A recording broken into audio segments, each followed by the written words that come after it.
I love this rice cooker for its simplicity. It has an inner pot and outer pot. The inner pot is high-grade stainless steel, no Teflon coating, and it does its job, cooking rice well. Other thing I like is no scratches on kitchen sink. I have had different cookers. Their inner pot always left dark scratches on my enameled cast iron sink.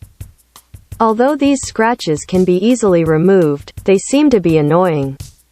Also, some cooker will splatter starches all over the place and make a mess while cooking. This one does not have these problems. To cook brown rice, I pour 2 cups of rice into the inner pot using the measuring cup that came with the package. Rinse the rice well in the inner pot, drain it, and then add water to the line mark that read 2 inside the inner pot.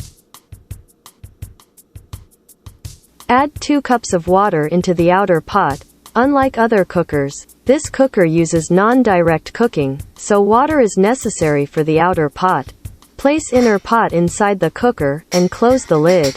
Push down the big button to start. While cooking, the lid will clatter in place and make loud noise. That's a normal. The lid will also bob up and down a bit at times.